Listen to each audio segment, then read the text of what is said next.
Eu sou o Fábio Rangel. Eu sou o Rodrigo Carvalho. Eu sou Caio Gáudio. E eu sou o Luca Leal. Aê! Olha só. Olha ele aí. Bem-vindo, Luca. Luca Leal do canal Luca Leal. É isso aí. Não tem erro, não tem como errar. Tem sim, porque o Luca é com 2 6. Ah, verdade. Está começando Enquadrando, podcast de apaixonados por cinema, editado por Thiago Miro. Luca, muito obrigado por aceitar nosso convite. Ficamos muito felizes com sua presença aqui. Pra quem não conhece, o Luca tem um canal lá no YouTube. Ele é um parceiro do Enquadrando há muitos anos. Esteve com a gente em várias lives, inclusive no Oscar desse ano, né? Luca, eu acho que fala um pouquinho sobre o seu trabalho aqui, é um momento pra isso, né? Divulgar pros nossos ouvintes seu trabalho no YouTube e na vida, né? Porque o Luca também trabalha com cinema na vida dele. Temos alguém aqui capacitado hoje com ensino superior. Finalmente. Gente, prazer demais estar aqui. Brigadão pelo convite. Enquadrando já é um podcast, como vocês falaram, que eu acompanho há bastante tempo e tenho prazer de alguma forma de fazer parte disso já com as lives, com esses outros projetos, essas outras participações. E agora tá aqui eternizado num episódio muito bom mesmo. Como eles falaram aqui, vou fazer uma breve introdução sobre o meu trabalho. Eu posto críticas no YouTube, mas não só críticas de lançamentos, como esse que a gente vai falar aqui hoje. Eu falo também de clássicos do cinema, filmes desconhecidos, aquelas pérolas que ninguém mais comenta por aí. Ultimamente eu tenho, por exemplo, desbravado o cinema do Brian De Palma, do Dario Argento, Lúcio Fulci, e tô trazendo vários vídeos sobre esses filmes lá no canal. Convido todo mundo a conhecer. Luca Leal com 2 6, como o Rodrigo bem lembrou aí. Não tem erro, é meu próprio nome. Valeu, gente. E o Luca, ele não costuma falar isso, mas ele é formado em cinema, ele vive, né, um pouco desse mundo aí, né, e é legal acompanhar no Instagram também, que ele sempre posta umas paradas relacionadas a isso, que é bem legal. Sim. E antes que perguntem, Daniel Cavalcante está dodói, então tá lá repousando e hoje não vai estar presente. Ele tem medo de filmes de terror. Também tem isso. Fugiu dessa. Foi. Ele finalmente meteu uma desculpa logo de estar doente e não queria ver o filme. Foi isso. A gente combinou que não ia falar isso em público, mas tudo bem. É verdade. É verdade, verdade.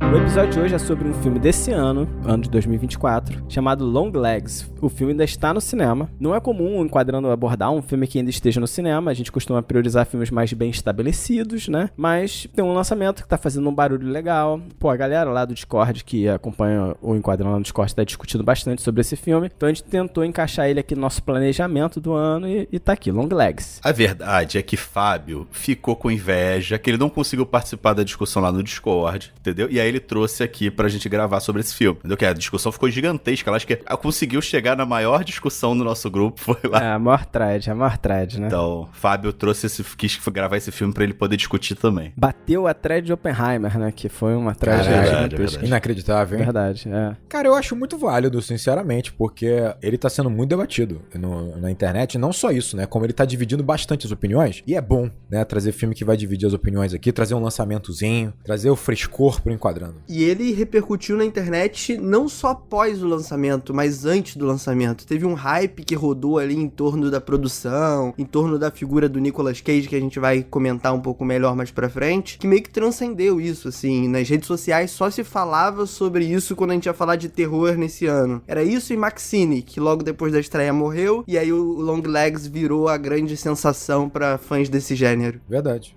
O marketing dele foi muito forte, né? Ele foi, durante muito tempo, a distribuidora dele, a Neon, né? Uma distribuidora que trabalha muito com filme indie e tal, e tem conseguido emplacar um monte de sucesso. E eles vieram fazendo uma propaganda pesada desse filme. Tudo tinha lá, né? Além do Nicolas Cage, obviamente, né? Que já é uma pessoa que por si só traz muito público. Tinha tudo sempre uma frase hiperbólica, assim, né? O filme mais assustador dos últimos tempos. Ou o filme mais aterrorizante do século. Sei lá, coisas assim. Caraca, isso é complicado. Coisas assim da década, provavelmente da década. Mas colocaram muito peso nisso, né? Então, um filme que veio envolto de muitas expectativas aí. Eu vou te falar que, assim, olhando as críticas em geral, assim, no YouTube e tal, da galera comentando, óbvio, ele dividiu opiniões de fato, assim, mas teve uma galera realmente defendendo que é o melhor filme de terror dos últimos anos, assim, tipo, um dos melhores filmes do ano, assim, teve uma galera bem entusiasmada com o filme, sim, sabe? Tipo, críticos mesmo do cinema, né? Eu acho que é até um momento pra gente falar sobre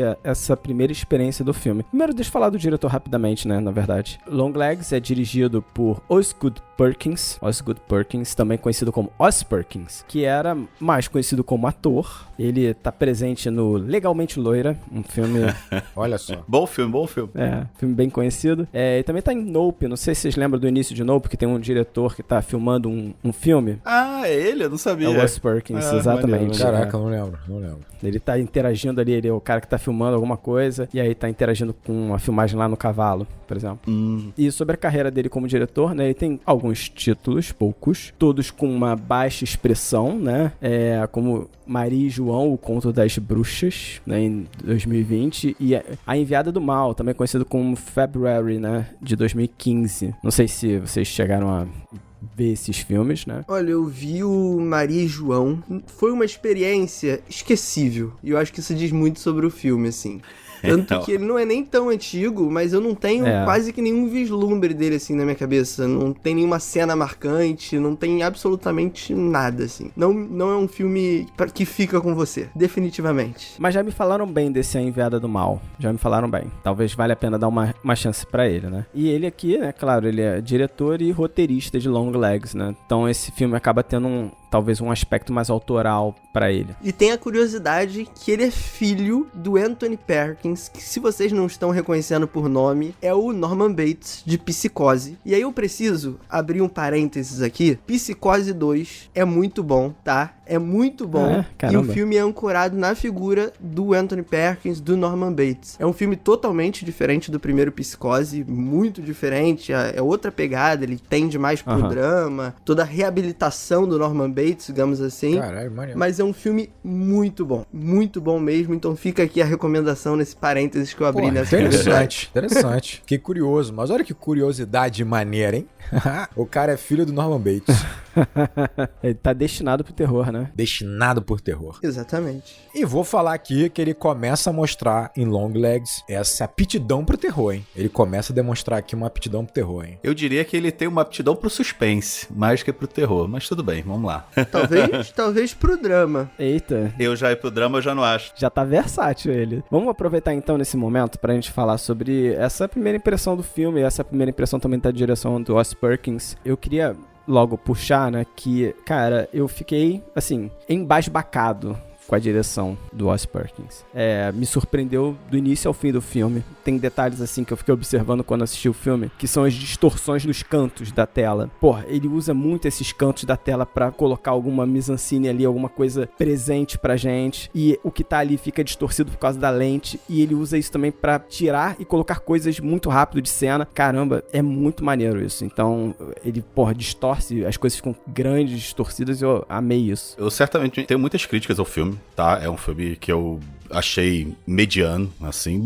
Não achei o filme ruim, achei o filme bom, mas assim, tecnicamente, realmente é muito difícil de fazer uma crítica negativa pra ele. Eu acho que ele é muito competente e eu acho que o que ele trabalha realmente nessa mise-en-scène é muito interessante porque ele trabalha muito com planos abertos, né? E conseguir passar a sensação de medo e de perigo constante com planos tão abertos não é fácil, não é pra qualquer um, né? Normalmente você faz o oposto, você aproxima muito, você coloca o personagem em ambientes fechados, né? Claustrofóbicos e tal. E aqui ele consegue passar a sensação de claustrofobia com planos super abertos, com personagem no meio do plano, até em lugares abertos mesmo, no meio da rua, em casas amplas e tal. E isso pra mim realmente é primoroso o que ele faz. Complementando essa coisa que você falou dos planos abertos, eu destaco ainda que mesmo nesses planos tão abertos, ele consegue direcionar muito bem o nosso olhar. E aí, por exemplo, ele usa aquela movimentação de câmera muito sutil, se aproximando, às vezes até pra nos enganar, porque não acontece nada, mas a gente vai sendo imerso ali num clima de tensão. Outra coisa que ele faz também pra direcionar o olhar é a iluminação. Então você tem a luz da lanterna, por exemplo, cortando um ambiente escuro, uma janela onde a luz vai entrar de uma forma até antinatural, digamos assim, mas que contribui pra você olhar para onde ele quer que você olhe, e aí ele joga uma sombra justamente no lado oposto pra você ficar com aquela pulga na orelha. Eu vi alguma coisa ali? Eu não vi alguma coisa ali? Tem uma silhueta ou não tem? Ele consegue trabalhar essas noções muito bem através desses planos abertos, direcionando o olhar. Achei isso muito curioso e muito interessante. Eu acho que a criação dessa atmosfera, pra mim, é o grande mérito do filme. Talvez o que tá de fora da curva aqui nesse filme, sem dúvida nenhuma, é como ele vai, como o Luca falou, trabalhar trabalhar a imagem e trabalhar o direcionamento do nosso olhar como público, né? Ele não só vai usar iluminação, como ele vai usar também as formas. Então ele usa bem, por exemplo, ele usa muito a forma da luminária, a forma dos objetos em cena, tudo isso ele constrói para direcionar seus olhares, muitas vezes, como o Luca falou, nos enganando, né? Porque isso cria um processo de expectativa que nunca chega. É um filme interessante porque você começa a implorar como público a rolar um jumpscare, porque eu quero relaxar, eu quero tomar o susto e relaxar. Não rola quase nunca, você fica num processo de tensão que só aumenta, você vasculhando a tela para você ver os elementos estranhos, ver a ameaça em si, né? Isso é muito habilidoso, vem de um cinema que trabalha bem a imagem e é espetacular. É interessante você pensar, a gente vai falar muito sobre isso, né?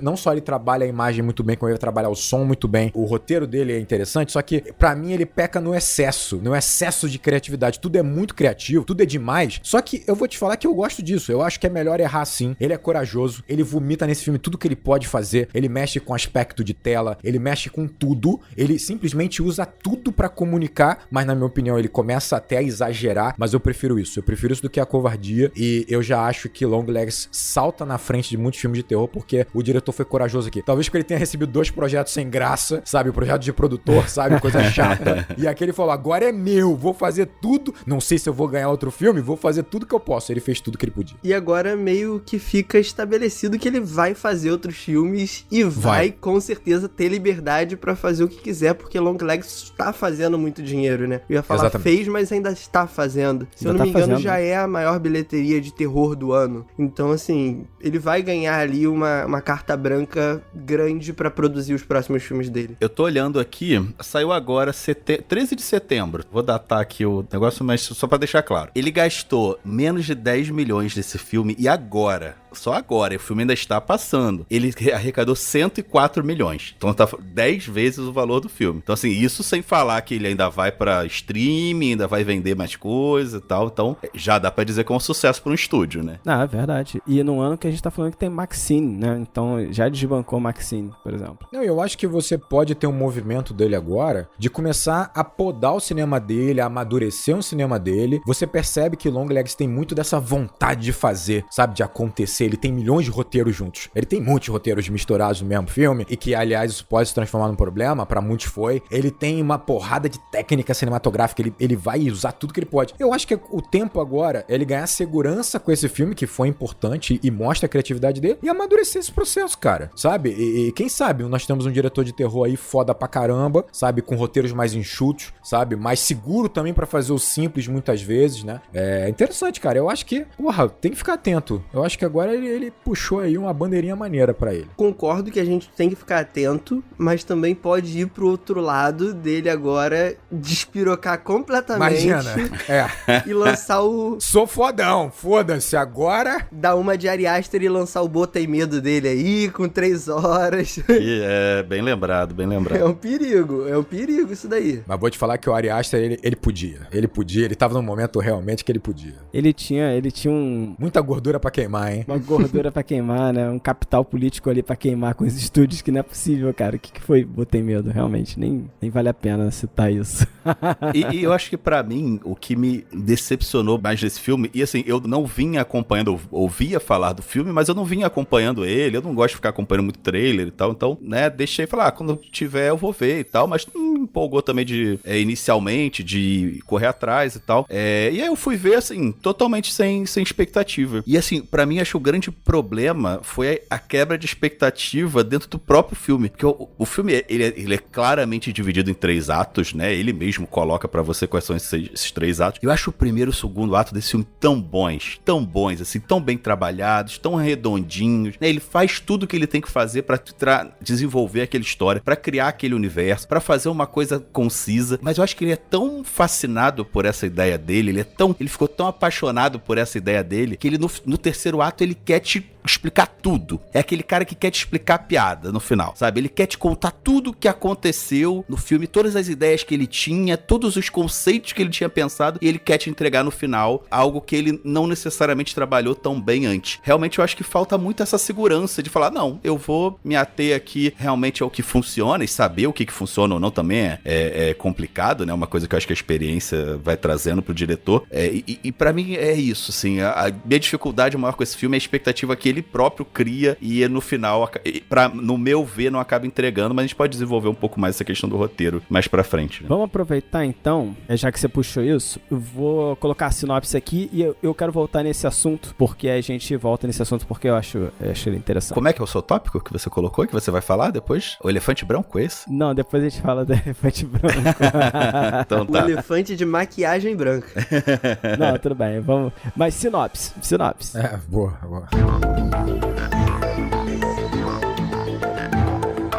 Uma agente do FBI com habilidades paranormais é designada para um caso de assassinatos em série com elementos sobrenaturais. Ok. Tá bom, ok. Essa sinopse, ela só foi possível graças ao apoio dos nossos patrocinadores aqui, Douglas Manfré, João de Lima Júnior, Felipe de Souza Machado e Felipe Prado Bitar. Galera, muito obrigado. Obrigado, pessoas. Obrigado, gente, do coração. Apoio Enquadrando.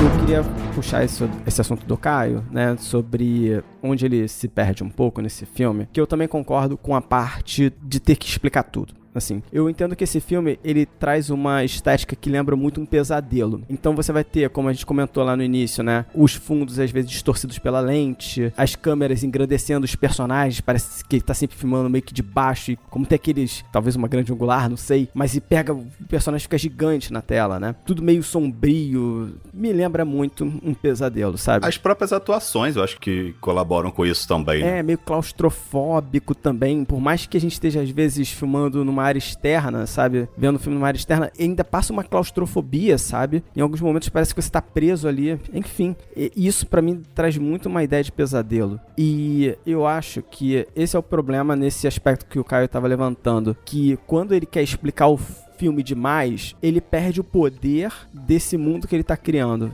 sabe? Desse pesadelo que ele tá criando. Porque o não explicado, as pessoas vão buscar. E aí vão começar a tecer teorias, informações, sabe? Vão complementar o filme, sabe? E aqui não, a gente não tem tanto espaço pra fazer isso, porque ele vai amarrando tudo, às vezes até nos diálogos entre os próprios personagens, sabe? Pra você entender o que tá acontecendo. Então, eu acho que ele perde um pouco de força nisso mesmo. E eu gosto tanto, porque assim, é muito o que eu gosto, sabe? Esse começo desse filme. Ele tem uma pegada ali meio Arquivo X, meio Twin Peaks, sabe? Uma coisa que, sabe, tem esse segredo não dito no filme. Tem todo um universo por trás ali que a gente não conhece e tal. E pra quem gosta de videogame também, lembra muito que o Alan Wake e o Control fazem, sabe?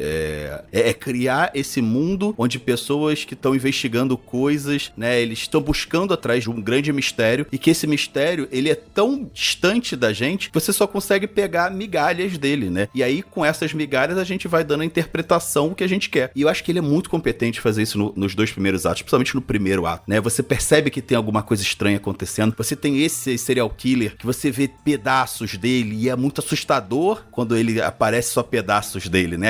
Aquela cena inicial é muito assustadora, você não entende o que tá acontecendo ali, e ele trabalha isso em pequenos detalhes também, né? Você vê, tem pequenos sons que acontecem, né? Por exemplo, quando ela tá no telefone na delegacia, você consegue ouvir sussurros, então tem todos esses detalhes, né?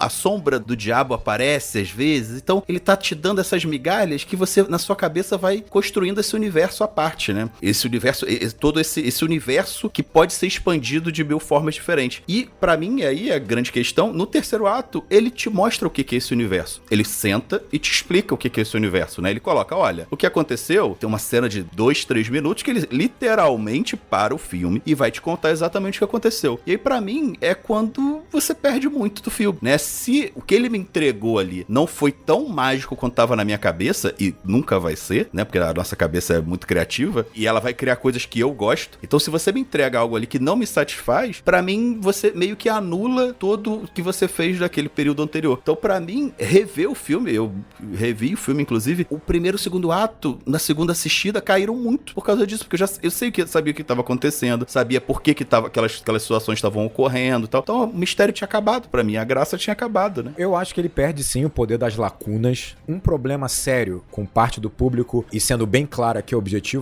você tem o início do filme que, de alguma forma, sim, há muito mistério, há uma sugestão de sobrenatural ali, né? Você tem ali uma protagonista que ela tem ali um dom, né, psíquico, alguma coisa assim. Só que você ainda tem um filme que tá se estruturando no thriller, né? Um suspense ali pautado muito na linha de Seven, Silêncio dos Inocentes, né? Uma coisa meio Zodíaco. Ou seja, você tem um caso que parece que é o centro desse roteiro, dessa história, em que você vai ter um código do serial killer. O serial killer é o grande antagonista. Você parece que essa é um embate entre a menina e o Longlegs. Então, assim, tudo parece que você vai ter um filme no estilo Zodíaco aqui, Seven e tal. E ele estrutura isso muito bem. Assim, isso é inegável, assim. O primeiro ato do filme, ele é irretocável e você vai comprando essa narrativa do thriller demais. Até porque você tem aqui, na minha opinião, uma protagonista incrível e um antagonista incrível. Eu quero o embate desses dois. Eu quero mais desses dois. Você começa a se envolver tanto com eles, é tão bom esse início realmente que você quer mais disso. Ainda que você nem tenha visto direito o antagonista, né? Exatamente, pra você ver como é bom. Ele é criado nos diálogos, né? A graça é essa, que você não viu, você não sabe o que ele é, né? Cara, o filme ele é engraçado porque ele vai sofrer de ser tão bom esse início, porque ele cria essa expectativa de você ter um suspense, de você ter um thriller, uma investigação, até porque ele dá muita ênfase a isso, né? Você tem um ponto assim, o chefe de departamento fala muito sobre o fato de que há um intruso na família, mas que não entrou na casa em si, não há sinais de que ele tenha entrado na casa. Então ele influenciou o pai de família de alguma maneira. Isso parece realmente a grande pergunta do caso. Então você pega isso e fala, cara, essa é a grande pergunta. Em dado momento, isso tudo fica em segundo plano, terceiro plano, é ignorado por completo, porque o sobrenatural atropela tudo isso, né? A intenção do diretor era, na verdade, contar uma história sobrenatural, e isso vai tomar o filme por completo no terceiro ato, é só isso. Claro, eu acho que isso vai gerar frustração em parte do público, e eu não acho que foi tão bem feito assim essa transição. Eu acho que há pontos muito bons aqui nessa transição. Eu adoro o sobrenatural. Até eu tive uma experiência um pouco diferente do Kai. Quando eu revi o filme sabendo de tudo, eu gostei do que eu vi. Eu gostei de começar a pegar algumas falas, algumas escolhas do diretor por conta de saber o que estava acontecendo. Mas eu concordo que a transição entre o thriller e não sobrenatural, né, investigativo pro sobrenatural, eu não acho que é tão sutil, não é tão bem feito assim. Podia ser melhor de fato. E vai gerar frustração em muita gente. E é um sobrenatural metódico. Ele quer te explicar o sobrenatural. E aí, pra mim, é uma contradição. Porque, assim, eu já tava aceitando que o cara invadia a casa sem ninguém ver, que ela era médium. Eu já tinha aceitado isso. E no momento que você quer me explicar essas coisas que são inexplicáveis, fica meio complicado, fica meio antagônico. Mas... Concordo que é meio contraditório, realmente. Eu vou na linha de concordar com os três, mas durante especificamente a fala do Fábio. Não, como a gente achou, perdão, Luca, mas a gente achou o substituto pro Daniel mesmo, aí tá vendo? Achamos, é isso aí. É perfeito, ele vai concordar com os três, vamos lá. E vai dar uma quarta opinião, é isso aí, adorei. Exatamente. Mas quando o Fábio levantou um ponto ali, a minha cabeça deu uma explodida, porque eu fiz uma associação que antes eu não tinha feito, que pra mim fez o filme crescer. Ele de fato inicia com essa pegada thriller bem forte, inclusive eu achei, enquanto eu estava assistindo a primeira vez, que ele ia pra uma pegada Silêncio dos Inocentes e estabelecer uma relação da nossa protagonista com o vilão e talvez ter uma troca pra eles conseguirem atingir um objetivo em comum. Achei que ia por esse caminho, achei que a vibe era essa, inclusive ele tenta discutir algumas coisas que o Silêncio dos Inocentes discute, só que de forma menos sutil, tipo a questão dela ser uma mulher no FBI, ela bota uma criança lá pra falar isso pra agente de forma extremamente aleatória, na minha visão, mas aí que vem o que o Fábio comentou que explodiu a minha cabeça. Ele começou a comentar sobre essa questão do sonho e de você aparentar ali um pesadelo e tal, esses cenários de certa forma retorcidos ou distorcidos, e aí enquanto ele falava me veio na cabeça, por exemplo, Babadook, que é um filme também numa vibe de terror um pouco mais psicológico, com algumas metáforas e tal, e Babadook me puxou um movimento cinematográfico que vocês já até comentaram algumas vezes aqui no Enquadrando, muito distante, que é o expressionismo alemão. E indo pro expressionismo alemão, eu pensei no Gabinete do Dr. Caligari. E Gabinete do Dr. Caligari é basicamente um filme sobre um assassino que manipula outra pessoa através dos sonhos, dos pesadelos, pra cometer os crimes. E a própria caracterização do Nicolas Cage evoca muito disso, a questão do rosto pintado de branco e tudo mais, fora os atributos que o Fábio comentou comentou que para além desse cenário distorcido, tem, por exemplo, a câmera aberta, na câmera geral. Naquela época do expressionismo era uma questão técnica, a câmera não tinha como você ter esse posicionamento tão próximo dos atores, pelo tamanho, por uma série de fatores, e aqui ele toma isso como uma decisão artística e evoca esse movimento. Assim como ele faz uma utilização da trilha muito parecida com a do expressionismo alemão, trazendo essa ambientação, essa coisa do pesadelo, e eu acho interessante, agora fazendo um paralelo entre o filme e o momento histórico do seu lançamento, que assim como o Gabinete do Dr. Caligari representava um ideário, digamos que problemático, para dizer o mínimo, que estava desabrochando na Europa nos anos 20, aqui a gente tá falando também de algo que se vende como a tradição, é a freira, é o conservador, é o coisa, entra na sua casa e te influencia para um outro caminho, te influencia para o mal. Tem essa pegada muito forte e que, quando o Fábio falou dos cenários retorcidos e tudo, do pesadelo, eu falei, caraca, expressionismo alemão, Gabinete do Dr. Caligari, eu preciso falar disso, como eu não tinha percebido isso antes. Foda essa associação. Maneiro. Foda, faz muito sentido. Eu acho até legal que tu puxou esse ponto, eu acho que a gente vai passar por ele novamente ali na frente. Por quê? Porque eu também vejo que tem uma questão que eu vou chamar de o cavalo de Troia da religião, sabe? Eu escrevi aqui na minha pauta, o cavalo de Troia da religião, e eu acho que tem muito a ver com isso, sabe? A ideia de você, sabe, abrir essa guarda por uma questão religiosa. É foda. Isso aí eu tenho uma frase na minha pauta também sobre isso também, porque é bem interessante isso no filme de fato, é bem interessante, né? E vale ressaltar aqui que simplesmente o diretor decidiu colocar do lado da bandeira americana o diabão, irmão. O diabão tá do lado da bandeira americana, compadre. Então não tem essa, ele tá sendo bem direto, né? E ele faz questão, inclusive, de alguns momentos mostrar um quadro com a foto do presidente dos Estados Unidos naquele momento, e ele tá sempre pairando ali num quadro que muitas vezes me remete, pelo menos, a representações religiosas, a um quadro de Jesus Cristo, algo do tipo, ali no gabinete, por exemplo, dos agentes. Uma coisa sacra, né? Total, do Bill Clinton. Ali. Ele tá muito posicionado pra nos levar a isso. Assim, poderia ser uma Santa Ceia ali tranquilamente e passa. Exatamente. Verdade.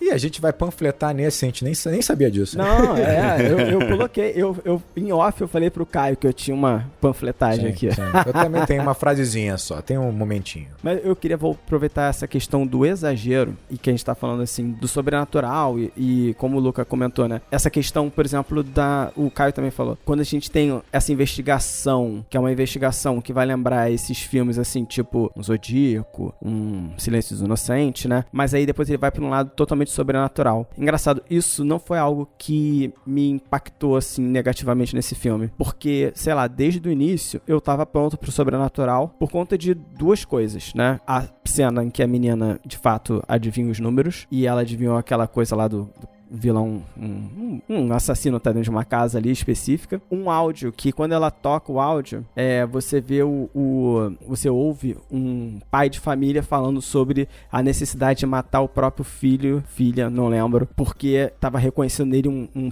perigo, um problema, alguma coisa do tipo, sabe? Tem que aproveitar enquanto ele tá dormindo. É uma ligação da polícia, né? O pai ligando pra polícia. Isso, o pai ligando pra polícia falando isso. E aí o desespero da atendente, sabe? Questionando, fica na linha, onde o senhor está, sabe? E ele vai lá matar a criança porque, sei lá, alguma coisa estranha. Então, eu fiquei com muito isso do sobrenatural já na cabeça, sabe? Eu falei, o problema é sobrenatural. E aí, o que vem me ganhou. Que é isso que o Luca tá falando, que ele puxou. O que vai vir disso do sobrenatural, que é justamente esse cavalo de Troia, vai me ganhar muito, sabe? Então, minha percepção foi diferente. Mas eu acho que tem um ponto aí, eu concordo com você. Eu acho que ele tá sugerindo sobrenatural desde o início, né?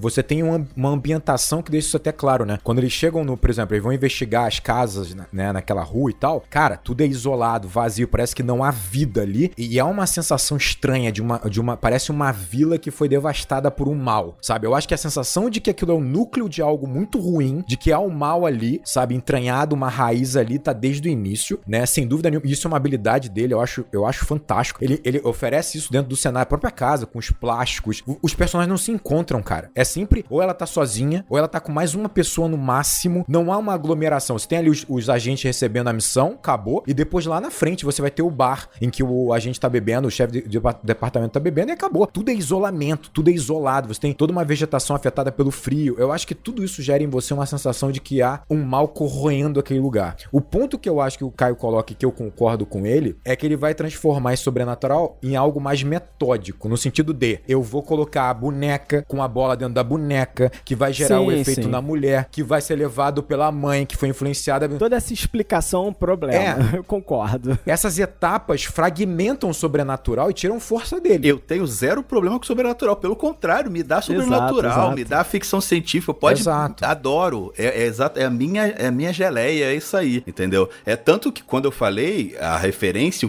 ao que me remeteu, eu não falei de Seven, eu falei de Arquivo X, porque o que eu estava imaginando era justamente isso. Eu entendo também que é uma quebra de expectativa minha, né? E também tem muito uma questão de gosto pessoal meu, né? De estar achando que tô vendo uma coisa muito maneira que eu gosto e na verdade não é exatamente isso. Mas, por exemplo, ele explica por que ela é médium. Isso tá explicado. Não, toda a explicação, realmente. Ela explica como ela conseguiu achar aquilo ali. E eu acho que pra mim é nisso que perde, né? Perde muito da graça do filme. Tem uma frase desse jogo, né? Alan Wake, que eu gosto muito, que é: não é um lago, é um oceano.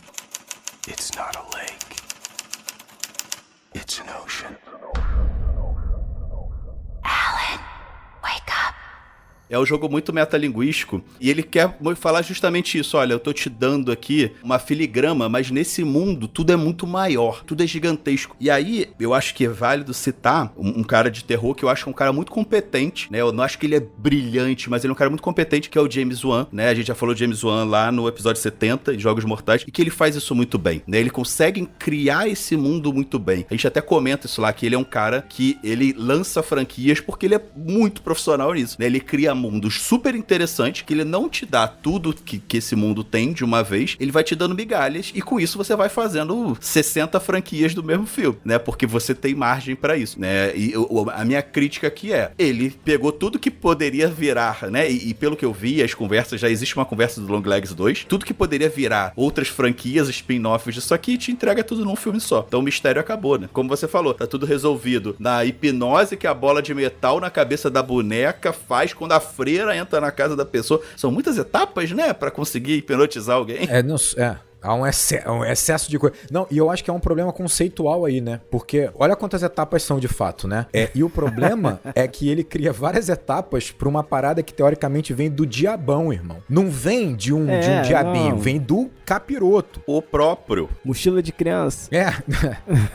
Eu até revendo o filme, eu me atentei mais a isso. Nas vezes em que, né, o capiroto lá aparece escondidinho, às vezes é mais claro e tal, ele faz questão de não só aparecer, mostrar o diabo na subjetiva de outras personagens. Então, por exemplo, sim, ele aparece, por exemplo, quando o Longlegs está na cama e olha pro fundo ali da casa dele, né, que tem um corredor, a estante, aí você vê ele claramente ali, é uma subjetiva do Longlegs, né? Como também quando ela olha pra floresta, ele tá no centro, também é uma subjetiva dali. Então poderia ser, na verdade, uma visão deles, né, distorcida por conta dessa influência que eles recebem e tal, né? Beleza. Aí é uma sugestão de que talvez exista ele lá ou eles estão enxergando aquilo. O problema é que ele aparece muitas vezes não é subjetiva de ninguém, como na sala, quando ele tá do lado da bandeira. Então, quando ele mostra o diabo fora da subjetiva dos personagens, ele tá sugerindo que o diabo existe, que o diabo está lá. De alguma forma tem uma presença material naquilo ali. Então, porra, ele é o ser maquiavélico mais poderoso que existe, e pra ele poder brincar com a gente, com as pessoas lá, olha quanta etapa, né? Olha quanta limitação, né? E aí sou um pouco estranho,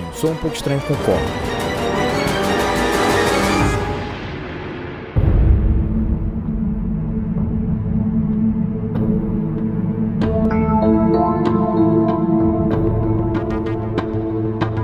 Queria aproveitar então isso que o Luca falou sobre o gabinete do Dr. Caligari e a relação com o expressionismo alemão, que realmente você consegue ver uma certa orientação nesse sentido nesse filme, né? E eu acho interessante já puxar essa ideia da religião. Eu comentei sobre um cavalo de Troia. Eu gosto de observar essa seita satânica que eles colocam, né? Eu gosto de observar toda essa ideia do filme de colocar a menina como parte desse ritual, um grande encerramento para a família dela, né? Mas no meio tem ali um cavalo de Troia que eles criaram, que é justamente o elemento do cristianismo.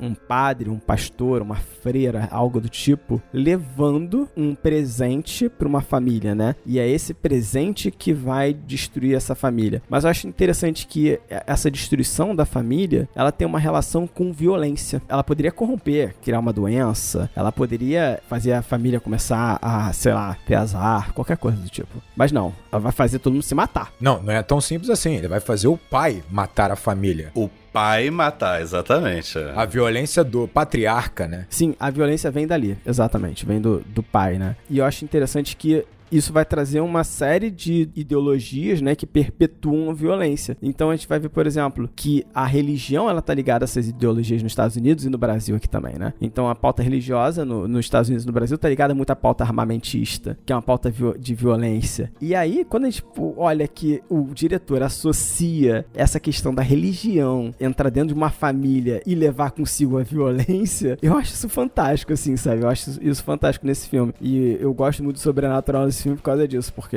eu achei incrível isso. E como o Luca falou da representação do presidente dos Estados Unidos como um líder religioso. Então, quando você vê a foto, né, do Bill Clinton, né, que é legal que posiciona mais ou menos no momento da história, ao mesmo tempo que, sei lá, o filme parece que não tem nada a ver com aquele momento, né, parece uma coisa meio antiga demais, não parece anos 90, mas tudo bem, aparece o Bill Clinton lá e eu acho que isso ainda traz mais esse clima de pesadelo, sabe? Uma coisa meio desconexa com a realidade, mas coloca ele lá como se fosse uma cruz também, como se fosse um elemento religioso que poderia estar pendurado ali, isolado, né? Como um sinal de respeito. Essa relação é muito maneira no filme, assim. Óbvio, como a gente falou, não precisava de tanta explicação. Mas eu acho, que isso encaixa muito bem. Eu também acho que ele pesa bastante a mão nessa questão da explicação, é excessivo, ainda mais a forma com que essa explicação é dada num único bloco, um grande discurso explicando tudo. Talvez se fosse de forma mais gradativa, um pouquinho mais cadenciada ao longo do filme, suavizaria isso, essa nossa percepção, mas acrescentando ao que o Fábio falou, eu acho que o filme inteiro, como um todo, tem uma visão muito clara sobre o masculino e o feminino. Assim, eu trouxe a questão dela ser uma mulher no FBI, que o filme levanta isso abertamente, de forma bem explícita, mas para além disso, a figura masculina ao longo do filme não é digna de confiança. O próprio parceiro dela, que é uma pessoa que teoricamente seria ali uma dupla mesmo, alguém que ela podia confiar, no final é subvertido isso muda. A gente tem a própria família da nossa protagonista composta apenas pela mãe dela, a gente não sabe do pai dela, onde está o pai dela, ela teve um pai em algum momento, esse pai abandonou ela quando ela era criança, em que posição ele tá dentro daquela história, a questão que vocês levantaram do presidente dos Estados Unidos como essa figura, todo o filme constrói muito bem essa dualidade e com isso também constrói, ou melhor, apresenta algo já muito clássico do terror, que é essa figura do homem corrompido. E aí a gente pode puxar casos clássicos como o Amityville, que você tem o pai que é teoricamente influenciado pelo mal pra matar a família. Você tem, sei lá, o Iluminado.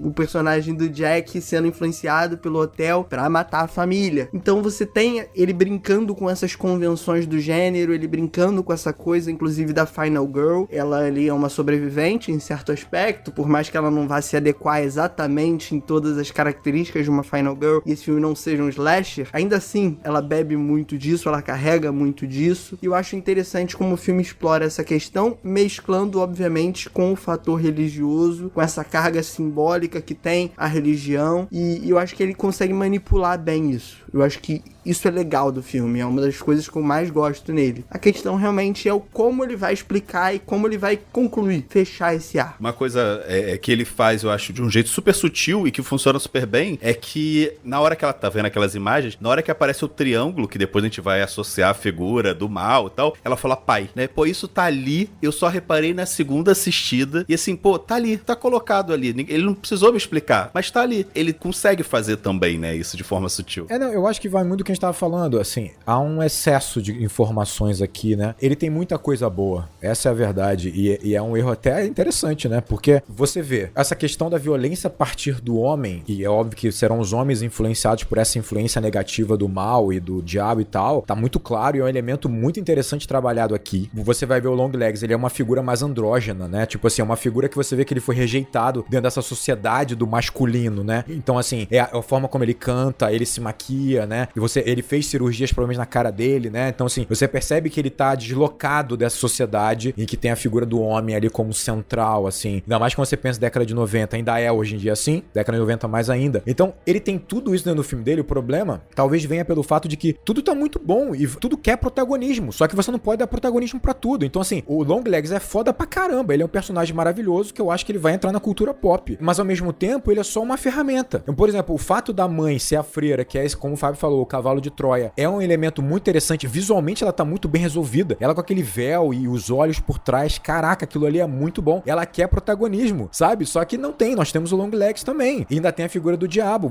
aí você tem as bonecas, assim, tipo, a relação do Longlegs fazendo boneca também alimenta essa ideia de que ele tá longe dessa figura masculina, faz uma relação, né, com o serial killer de Silêncio dos Inocentes, né, que também é um costureiro ali, tá, um artesão, mas também vai ter seu protagonismo, porque tem que falar sobre a boneca, tem que investigar a porra da boneca. Então, assim, é muita coisa, cara, e pra mim a boneca não é legal, ponto, assim, eu acho uma bagulho muito sem graça, assim, foda-se a boneca e aquela bola de metal na cabeça. É bem tosco. Como elemento de terror, pesadelo, é maneiro. Eu acho maneiro. Até acho legal. Eu acho que a boneca poderia ainda estar ali no filme. Eu acho que só não precisava de tanta explicação. Não, mas não precisava da boneca. Too much. Por que a boneca tá ali? Por que a bola tá ali? Eu não consigo entender. Eu acho que é mais por uma questão de você ter um elemento físico que tá atrelado, intrínseco à protagonista, sabe? Tipo assim. Mas se ela fizesse um gesto com a mão de triângulo e eles ficassem hipnotizados, seria a mesma coisa. E aí, sabe o que...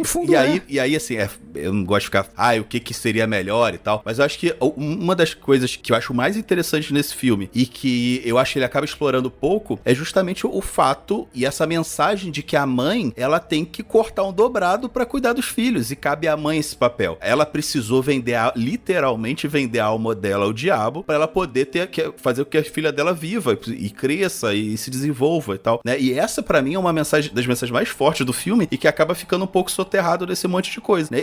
Mas ele consegue entregar isso bem, você consegue entender por que a mãe dela faz isso, você consegue entender o peso que aquilo tem pra ela, você vê, né, aquela casa, a casa dela, né, que é um pouco dessa metáfora do que é tudo que as mães precisam guardar e passar, né, que elas têm que cuidar de tudo, tem que cuidar de si mesmo, dos filhos e, aliás, tem que cuidar mais dos filhos, às vezes não tem tempo nem de cuidar de si mesmo, né, então essa mensagem é muito legal do filme, mas mais uma vez eu acho que fica soterrado nesse monte de informação, né. Tem uma coisa que me pega nesse filme, e aí tá associado ao que o Rodrigo falou, inclusive, sobre essa figura do Longlegs como algo que pode entrar pro imaginário popular do terror, como algo que vai ficar marcado. Eu discordo dele nesse sentido, porque eu vejo como um reflexo, uma tendência do mercado, a construção constante desses ícones que inicialmente parecem que vão marcar demais e só passam e a gente esquece logo em seguida. Eu posso citar, por exemplo, dentro do horror mesmo, no ano passado, o Telefone Preto. Aquela figura do Ethan Hawke com a máscara, todo mundo comentando e hoje ninguém mais lembra. Eu posso citar até os personagens do Invocação do Mal, do universo Invocação do Mal, né? Começou com a freira, nossa, que figura icônica, Annabelle, que figura icônica. E aí foi tão massivamente trabalhado essas figuras e a criação desses símbolos, que hoje em dia a gente tem o homem torto, a mulher que chora, e você não sabe mais quem é quem. E são só símbolos que servem pra vender o filme, porque é interessante, é instigante, mas que não fica, não marca. Isso também transcende o terror. Por exemplo, a gente teve um caso recente de sucesso, que foi o Divertidamente 2, que tá muito ancorado nas figuras, nos símbolos. É a ansiedade, é a alegria, é a tristeza. Nossa, como eu sou o tédio. É muito essa coisa de você, uma tendência da indústria de você o tempo todo precisar criar esses ícones que vão de alguma forma movimentar a discussão. Tanto que antes do filme lançar, o marketing era o Nicolas Cage e como ele vai estar no filme. Sim. Efeito Marvel, isso aí. Não, eu concordo total. Eu acho que a indústria hoje, por esse excesso de criar essas figuras marcantes, quando tudo é marcante, nada é marcante. Isso aí, com certeza. E eu acho que a boneca entra nisso. Eles tentarem inserir mais um elemento elemento pra tentar marcar. A freira também é marcante, aqueles olhos são marcantes, assim. Só que eu acho que no meio desse inúmeras figuras, assim, eu acho que o Longlegs, ele tem um passo além, que não significa que ele vai se perpetuar. Não acho isso necessariamente, só acho que ele tem potencial pra isso. Eu vi o filme muito interessado em entender muito mais sobre ele, porque é muito habilidoso como ele passa muita informação sem passar nada, né, diretamente. Então você olha a figura dele, você vai, a postura dele, né, você vai, cara, eu quero saber mais dele, assim. Agora, realmente, assim, a tendência é ele ficar soterrado também, nessa porra toda de, hoje em dia, tudo tem que ser saboroso visualmente, né, muito marcante. Isso é um erro foda mesmo. Tem uma coisa também desse filme que ele quer trabalhar um pouco desse exagero, né? Ele quer ser um pouco exagerado. Sim. Eu acho que é uma escolha também, sabe, dele ser exagerado. Então, ele quer ser meio bregão, assim, né? Meio camp, assim. Esse monte de coisa marcante, eu acho que faz sentido da linguagem desse diretor pra esse filme, sabe? Como se fosse um grande pesadelo e toda hora vem uma coisa nova, sabe? Que vem pra marcar. E aí, nesse ponto, eu defendo muito as bonecas, porque as bonecas, elas vão trazer um terror que ele é mais próximo da realidade, entendeu? Então, tipo, ignora a explicação da boneca, ignora a bolinha na cabeça da boneca. Bolinha. O elemento da boneca, como esse cavalo de Troia, porra, o presente da criança, do aniversário dela, foda. Sabe? Do presente da menina no aniversário dela, eu acho foda. Isso eu gostei. Agora, realmente, tem muita coisa que começa a ser exagerada aqui, mas que também faz parte da linguagem do filme. A trilha sonora, por exemplo, é exageradíssima. A trilha sonora é exageradíssima. Ele quer fugir desse realismo. As câmeras, os takes são exagerados, sabe? Ele quer fugir sempre do realismo e ir pra um outro lugar, né? Então, acho que tem muito desse exagero mesmo. Posso fazer uma pergunta honesta? Por que é Longlegs? Filho, aí eu não sei. Foi o nome do personagem, sei lá. Não, exatamente. O que eu não achei a lógica é um nome deliberado ali, né? Sei lá. Porque normalmente o serial killer, ele tem um motivo pra ter o nome dele, né? Nesse caso aqui é só o nome arbitrário, né? O que eu acho muito foda é ele cantar lá o Cuco. Eu acho muito foda. Porque o Cuco é um pássaro filha da puta, meu irmão. Tipo assim, o Cuco, se vocês não sabem, o Cuco coloca o ovinho, a Cuca, a mãe Cuca lá, Cuco, bota o ovinho dela no meio de um ninho de outros pássaros pra que nasça o Cuco. O Cuco começa a se alimentar, né, pela mãe dos outros. Deixa eu explicar essa porra melhor que tá muito confusa. Vamos lá. O Cuco, ele é um pássaro parasita, tá ligado? Então, tipo assim, a mãe Cuco vai lá, coloca o ovinho no meio, escolhe um ninho de um outro pássaro, de outra espécie, bota o ovinho lá, como se fosse exatamente a boneca sendo colocada na família, assim, bota o ovinho lá, porque o Cuco agora vai nascer, vai ser alimentado por uma outra pássara, uma outra mãe, ele mata os outros irmãos, ele mata os outros pássaros, come tudo sozinho e vai embora e foda-se. Vai embora e foda-se. Então, assim, eu acho interessante ele cantar o Cuco, assim, fica uma... dá não só uma estranheza maneira, né? A mãe natureza é perfeita mesmo, né? A mãe natureza é perfeita. Mas assim, pra mim, cara, tipo assim, o que torna esse filme fora da curva é que a gente tava falando sobre como ele vai construir a encenação nesse filme, né? E sem dúvida nenhuma, eu acho que quando o Luca fala sobre o expressionismo alemão faz muito sentido, né? Tem um domínio aqui da imagem, das sombras, da luz, assim, né? Que vem muito desse cinema mudo, como já falamos aqui algumas vezes, né? E eu acho que o exagero que o Fábio fala é muito bem colocado aqui. Ele abusa, mas é interessante, né? Como, por exemplo, quando ele vai inverter a câmera, né? A câmera, ela vai ficar de cabeça pra baixo aqui, ele vai mostrar uma mudança de paradigma dentro do filme, né, em que você tem ali, talvez, né, a sugestão de que a Lia aqui vai ocupar o papel do Longlegs, né, ela tá na casa dele, no quarto dele, que tá debaixo da casa da mãe e tal, então é uma sugestão. Midsommar vai fazer isso numa mudança de universo, né, quando a gente falou de Midsommar, né, ele tem uma brincadeira que eu acho muito interessante quando ele faz a conversa entre a Lee e a Carrie Anne, parece que ele quebrou o eixo, né, na conversa entre as duas, o eixo de 180 graus, parece que as duas estão olhando pro mesmo lado, fica muito estranho aquilo, uma tá de frente pra outra, e na verdade, com um corte, ele mostra que não. Os sofás não estão de frente um pro outro, né? Eles estão, na verdade, grudados e criando um ângulo reto ali, então o olhar tá sim dentro de um eixo, só que ele filmou de uma forma diferente pra brincar com a gente com essa estranheza, né? Tem algo estranho ali. Então ele vai experimentando isso, mas pra mim a sacada maior ele guarda os closes, ele guarda os planos fechados, porque ele vai trabalhar o plano aberto, realmente o plano geral aqui, de uma forma muito habilidosa, né? Ele sabe que nós vamos procurar no meio das sombras, no meio dos espaços, dos vazios que ele tá construindo desde o início, essa falta de vida no filme, né? A gente sabe que ele vai procurar a ameaça, a gente vai procurar onde tá lá o mauzão, o capiroto, e isso faz com que a gente gere na gente um interesse de vasculhar, gere na gente uma ameaça que nunca sai. Tem uma frase do Longlegs que é perfeita, que ele diz: o mal, ele tá debaixo de tudo, ele está debaixo de tudo, e é isso que o filme faz, ele tá em tudo, em cada fresta, em cada buraco, em cada espaço da cena, porque ele tá e não tá, não importa, você você vai ficar procurando isso. Eu acho isso uma habilidade muito grande, cara. E até citar uma cena, Rodrigo, tem um momento em que ela atende o telefone da mãe dela quando ela tá na casa. Cara, é muito foda, porque você vê primeiro um plano mais aberto do quarto inteiro e você vê a porta pequenininha atrás dela. Mas quando foca nela, assim, cara, a distorção da câmera, a porta é gigantesca ali atrás dela e você não consegue prestar atenção. Eu não consigo prestar atenção no diálogo, porque, tipo, eu tô, caraca, essa porta aqui tá me convidando a ficar observando, tomando conta, sabe? E eu acho isso muito maneiro, desse filme. Só pra falar aí, ó, em Midsommar, o Rodrigo tá citando o episódio 21 do Enquadrando. Boa. Aí. Eu nem sei se a gente citou, mas quando você falou de Jogos Mortais, episódio 70 do Enquadrando também, quando você citou James Wan. Citei. Eu faço minha pesquisa, irmão. Eu faço um negócio redondo. E é curioso porque, assim, o bom senso que ele me parece ter na direção, ele não parece ter no roteiro. É curioso, porque a direção, ele faz coisas espalhafatosas, às vezes e tal, mas ele sabe muito bem os momentos de usar isso, né? Então, essa cena da câmera invertida, ele usa uma vez, mas ele usa no momento preciso, sabe? Eu acho que ele acerta muito bem, ele tá muito afinado com a direção dele, com o roteiro que talvez ele ainda esteja aí tentando nesse impasse, né? Minha questão maior com esse roteiro, pra além da expositividade, é talvez uma certa vergonha desse horror mais frontal, assim. O horror que é horror porque é. E você não precisa desse embasamento, dessa coisa, desse subtexto, dessa justificativa e trazer a orbe de metal com a coisa. Você não precisa, só é. É a boneca que faz aquilo, é a freira que faz aquilo, é o Longlegs que faz aquilo. Eu acho que falta um pouco dessa, entre aspas, pureza do horror. Talvez, eu acho que é isso aí mesmo.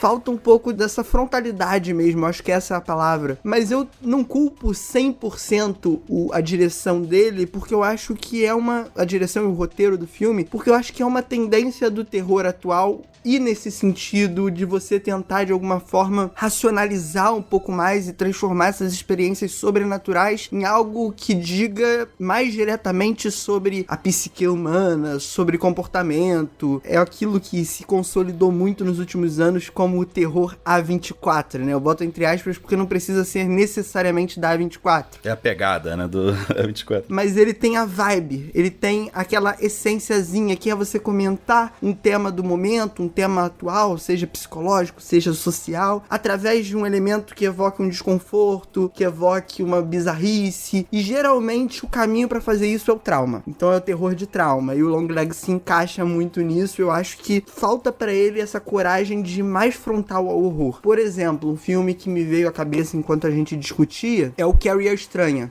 do Brian De Palma, que é um filme que também traz essa questão religiosa muito forte e uma espécie também de subversão dessa questão religiosa, porque quando a gente vai falar do terror, a gente vai falar de um gênero que, por mais que trabalhe essas coisas obscuras, no geral, na grande indústria, ele é um tanto quanto moralista. O terror recompensa o santinho, o terror recompensa a pessoa puritana, o terror tá de alguma forma mexendo com isso em todos os seus aspectos, em todas as suas camadas. Quando a gente vai falar de filme de exorcista, quando a gente vai falar de filme de slasher, ele tá discutindo isso. E o Carrie consegue de alguma forma subverter isso, de alguma forma que eu acho excelente, com a questão da relação mãe e filha. Você também traz esse fardo que o Longlegs tenta trazer. Você também traz essa questão de boas intenções pra algo ruim que está rolando ali. Mas o Carrie não tem esse medo que o Oz Perkins tem de abraçar o terror, de abraçar a frontalidade. E aí no Carrie você tem aquela cena super Jean Grey das ideias, né? De levitação, de poderes. E aqui é uma bola que solta uma fumacinha. A Carrie não tem... É perfeito, você colocou. A Carrie não tem medo de fazer o que faz e não precisa te explicar. Não precisa te explicar em momento nenhum. Só é aquilo que é. E ele consegue... E eu acho que Carrie... Também tem um ponto que Carrie consegue afunilar exatamente o ponto que ele quer tratar. E aí que eu acho que o diretor experiente, os gênios também, né, conseguem fazer, né, isso, mas enfim. Eu acho que talvez ele tenha caído numa armadilha que ele criou pra ele, né? Porque assim, você pode encarar o filme como se fosse um thriller ali, um suspense no primeiro momento investigativo, que vai ser desconstruído e a camada sobrenatural vai se opor, vai tomar, né? Vai se avolumar ao longo do filme, né? O que eu acho uma ideia muito interessante. Tem uma coisa do chefe de departamento lá, né? O agente Carter. É muito interessante como ele vai ficando angustiado porque ele quer alguma coisa sólida, material. Ele fica toda hora procurando uma explicação pra ele ter um suspeito, pra ele ter alguém pra prender, pra alguém pra culpar, pra ele ter algum resultado. E é muito legal como o sobrenatural tá crescendo e ele vai ficando cada vez com mais as mãos atadas, sem entender o que tá acontecendo, falando, caramba, que porra é essa? Tipo, tem uma hora que ele fala, né, literalmente, caralho, eu quero alguma coisa mais pragmática, material, não importa isso, né? Tanto é que tem momento que ele começa a virar o olhar pra própria gente, né? Pra própria Lee. Eu gosto muito disso, porque é uma forma de você oferecer um filme ali que começa como um Seven e tal, e você vai desconstruindo aquilo, né? E você vai tendo o mal é o mal. Ele é tão poderoso que ele não vai se apequenar nessa investigação, nesses pequenos elementos. O ponto é, quando ele começa a dar muito, ele vai estruturando essa investigação de uma forma tão sólida, em que ele vai dar um código, ele vai dar o serial killer, ele vai dar o modus operandi ali mais ou menos e tal. Parece que ele se amarrou dentro desse processo, e quando ele oferece o sobrenatural, ele tem que estar dentro desse pacote, ele tá dentro dessa estrutura. Esse né? que é um problema. Eu acho que esse é o ponto. Ele se prendeu ali um pouco, talvez pro medo de uma estranheza de dar um sobrenatural que fosse desamarrado de tudo, né? E o início do filme não é assim, né?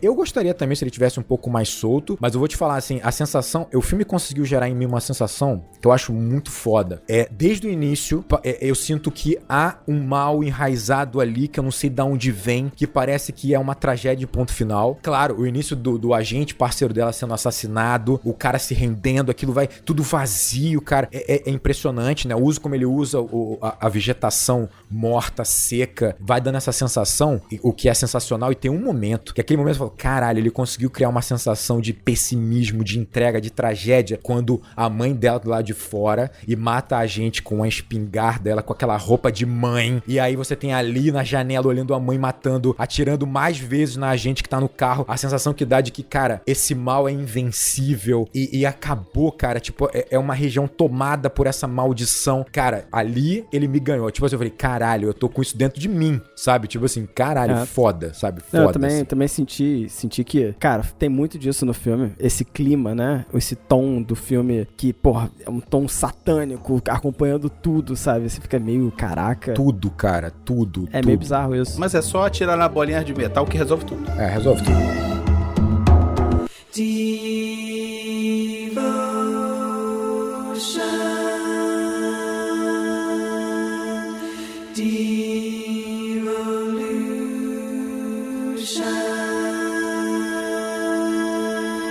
E aí, sobre esse tom do filme, que eu fico um pouco preocupado com o personagem do Nicolas Cage, sabe? O Longlegs. Porque meio que ele não tá muito nesse tom. Sei lá, tá muito dúbio pra mim. Eu ainda tenho dúvidas se eu gosto muito do Longlegs ou não gosto muito do Longlegs, sabe? Isso em mim eu ainda não consegui resolver, porque eu tô em dualidade. Digamos assim, primeira coisa é sobre o exagero que a gente tava falando, e o Longlegs, ele é exagerado pra caraca. Sim. Então, um personagem super exagerado. Fala cantando, tá tudo de branco, uma maquiagem branca muito doida. É um vilão do Batman fora de um filme do Batman, né? Verdade, é verdade. Parece um vilão de quadrinhos mesmo. Quando você citou Babadook, eu fiquei com... Porra, é um negócio bem exagerado mesmo, né, cara? Aí eu fiquei, porra, realmente, ele é muito exagerado. E ele parece meio que um, sei lá, um setentão do rock, sabe qual é? Só que tudo acho de que branco, essa pegada, sei lá. acho Mas que é essa mesmo. pegada. Essa isso, pegada né? mesmo, né? Nessa pegada, e falar cantando como se estivesse cantando metal. Então, tipo, é muito estranho isso, mas tudo bem. Até aí, ok. Eu só acho que, assim, ele me traz um tom meio cômico, sabe? E a comicidade que vem do Nicolas Cage interpretando isso, e eu não sei se é uma coisa muito externa de eu pensar, olha o Nicolas Cage aí, sabe? Ou se é alguma coisa que realmente tá dentro do filme. E a minha, por exemplo, minha esposa assistiria e pensaria, nossa, esse personagem é meio cômico, né? Eu fico na dúvida se isso é uma coisa minha ou se tá no filme de fato. Então a minha dualidade já começa por aí. Mas eu queria levantar um aspecto muito positivo disso, que é o seguinte, seria muito um lugar comum ele pensar num vilão que é o vilão serial killer, estrategista, sabe? Pô, frio, calculista, sabe? Tipo, adorador do diabo que anda com um topetão, sei lá, sabe? Tipo, e é bonitão, sabe? Um lugar comum meio assim. E um cara meio gênio, tal, sei lá. Eu acho que o personagem do Longlegs, ele consegue... Ele parece ter cheiro, sabe? Ele parece nojento, entendeu? E eu acho que isso aqui é legal. Ele faz você ter uma certa ojeriza ali. E isso contrapõe esse lado cômico que eu imagino que venha desse personagem, né? E também faz a gente se afastar dessa visão de serial killer, desse estereótipo que o cinema vem construindo há um tempo, que as séries da TV como Dahmer ou Mindhunter vem construindo, sabe? Esse estereótipo que eu não gosto, que eu acho que, sabe, só enaltece essa violência. Então, eu acho que o Longlegs, ele é maneiro por causa disso, sabe? Então eu tô nessa dualidade.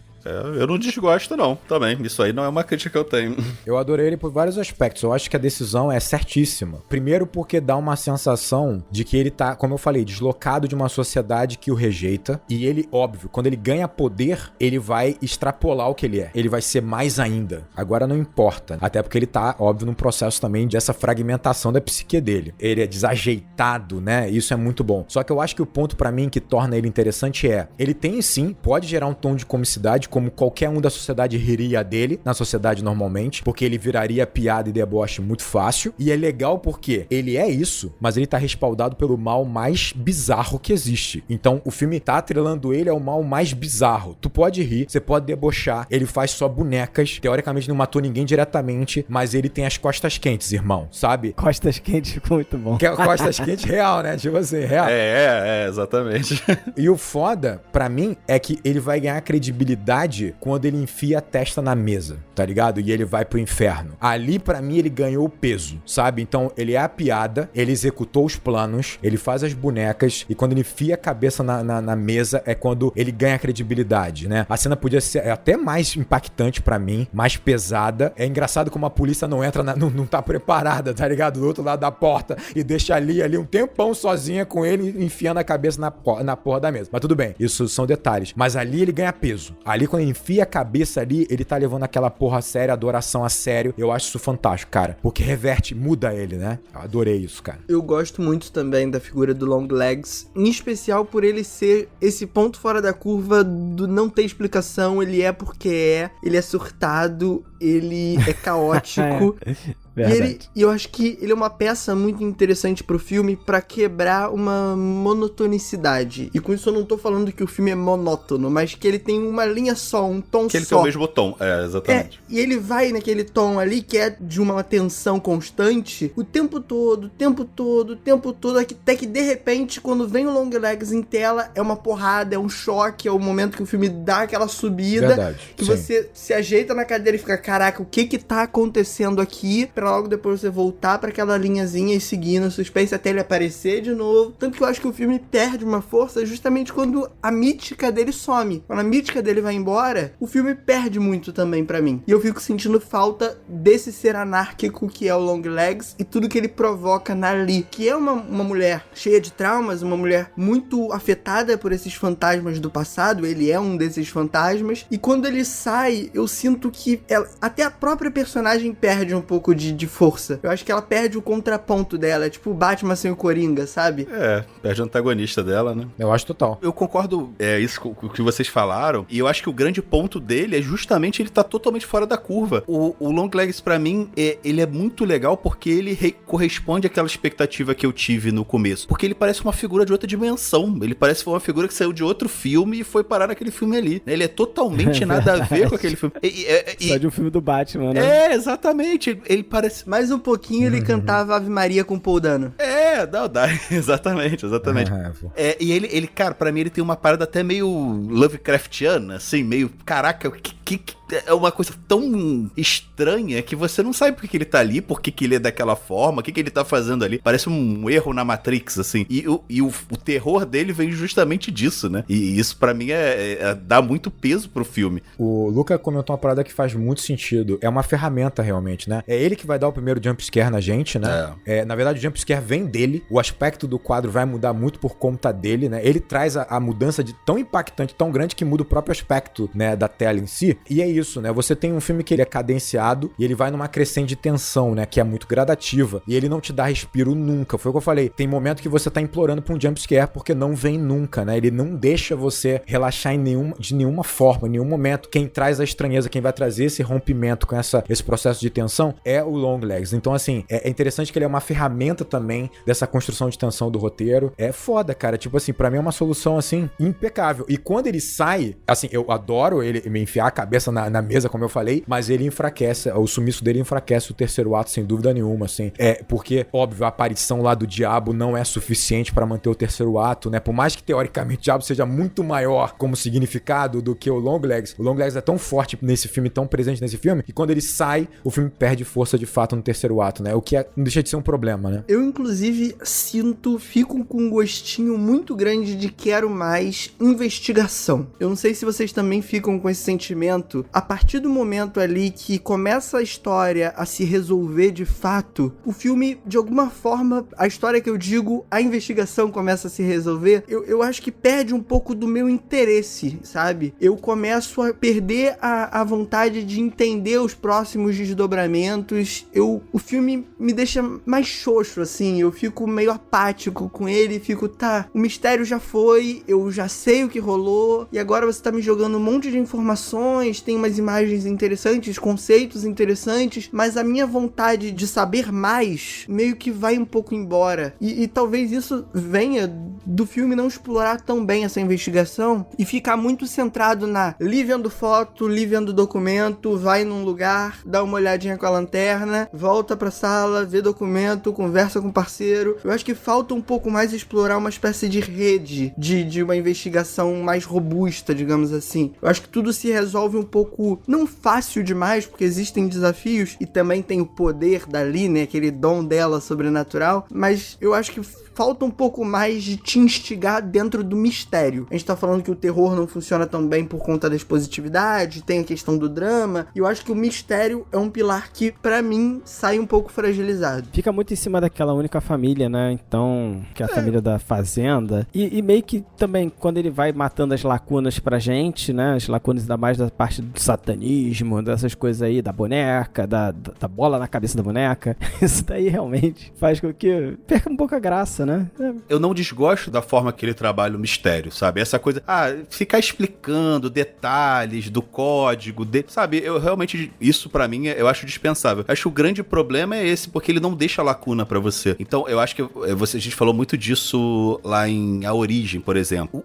Ele é um filme que termina redondo. É um filme que termina te explicando tudo, você sabendo tudo. Então, o mistério, se ele tivesse mantido alguns mistérios, a gente continuaria nessa tensão. Pô, será que vai explicar isso? Será que não vai? E tal. Pô, será como é que funciona isso nesse mundo? Mas ele não deixa, né? Ele não pretende deixar essas lacunas, ele quer explicar tudo. Pra mim tem mais a ver com isso, com ele querer explicar a ideia dele inteira do que de fato ele parar de investigar. Talvez seja isso, mas o meu sentimento passa também muito por achar que é uma investigação pequena demais pro que o filme tenta vender que é. Por exemplo, a gente começa com todos aqueles detetives ali na sala, a gente tem que pegar esse cara, não sei o que, todo mundo desaparece, ali foca naquilo ali, e meio que o mundo some pra ela resolver o caso, e o caso não tem uma teia tão intrincada de coisas, então uma coisa meio que não puxa a outra, não sei, o meu sentimento é muito meio rápido nesse também, sentido. né? Mas é porque no final das contas tudo era um plano do diabo, e aí termina,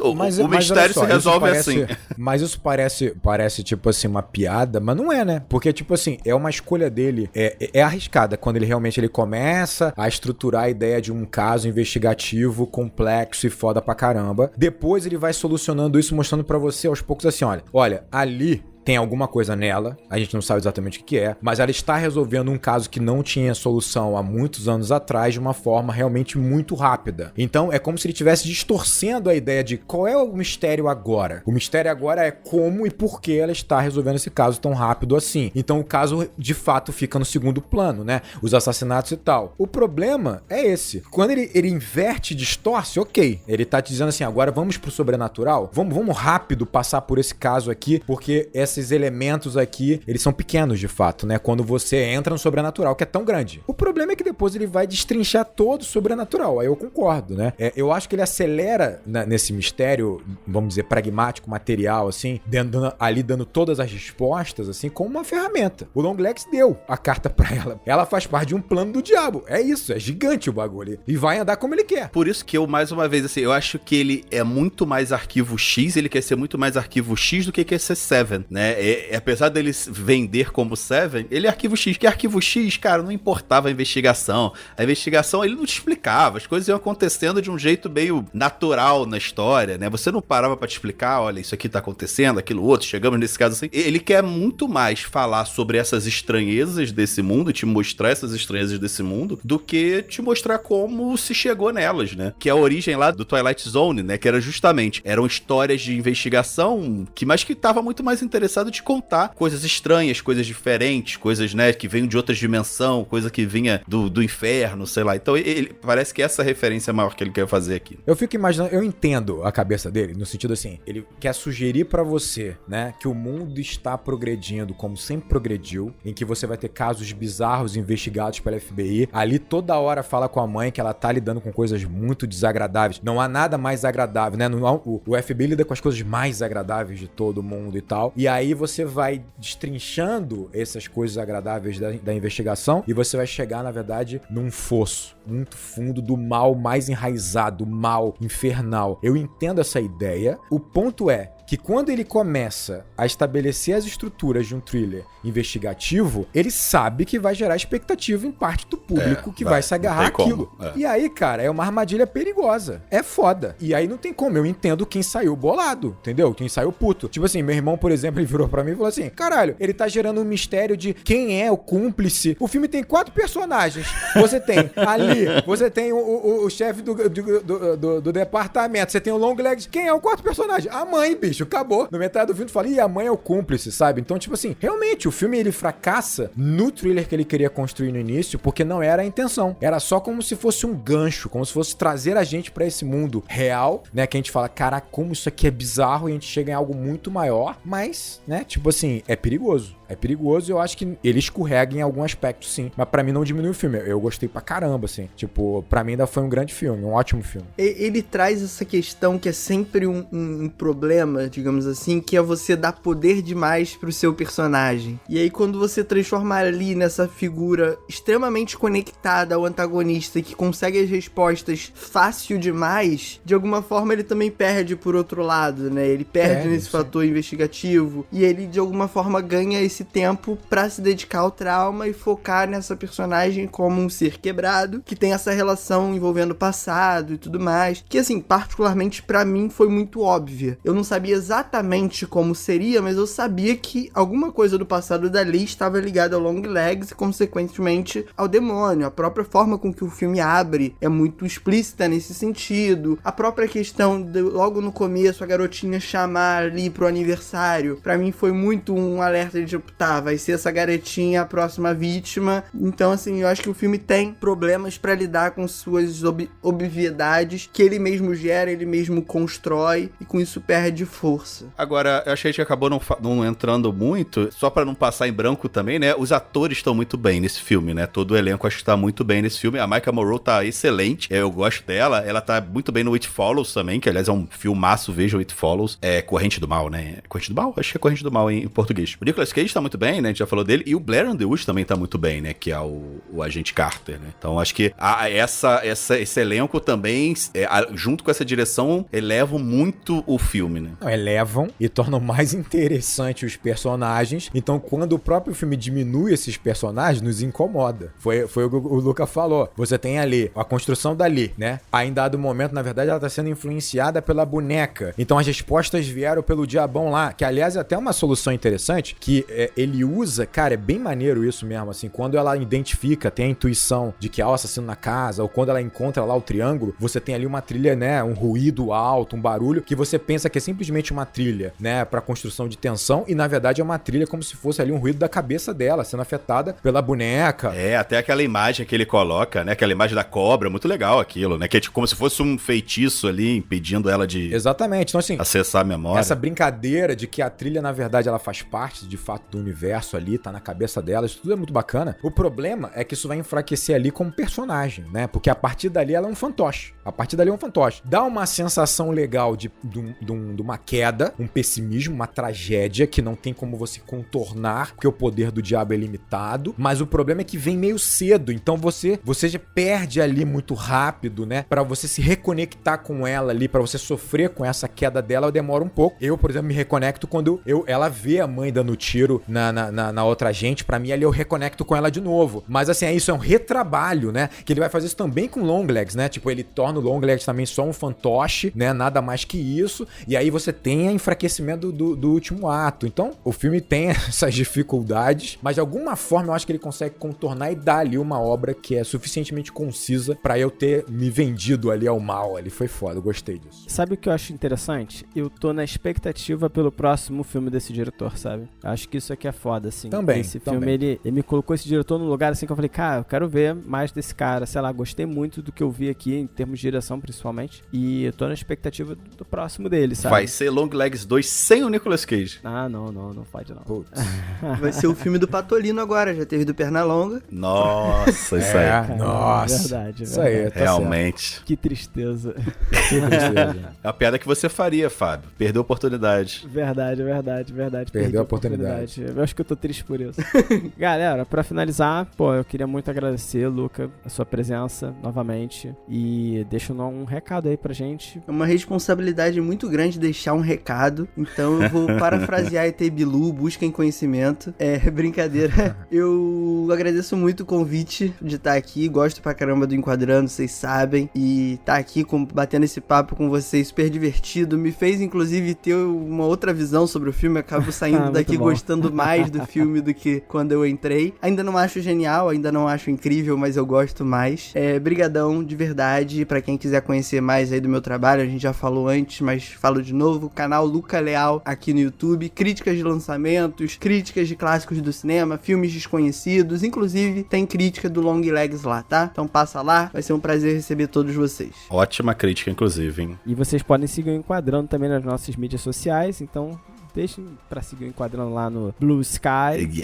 Agora tem Blue Sky. E tá bombando, hein? Trate de seguir a gente lá. .bsky, né? .social. Procura Enquadrando lá, que tu acha? Enquadrando, exatamente. Pode encontrar o Enquadrando. Graças a Deus, a rede do Musk foi. um demônio a menos na sociedade. Pior que não, né? É verdade. Você também pode seguir o Enquadrando lá no Instagram, em Enquadrando _ oficial, e no nosso YouTube. Você pode ouvir esse podcast lá no YouTube, em youtube.com/enquadrando. Considere apoiar o Enquadrando lá em apoia.se/enquadrando. E se você puder, por favor, compartilhe o Enquadrando e dê 5 estrelinhas aqui. Deixa o comentário aqui no final, entendeu? Tudo que você puder pra ajudar a gente a engajar aí e crescer cada vez mais. Então é isso aí, galera. Muito obrigado. Um abraço. E bons filmes.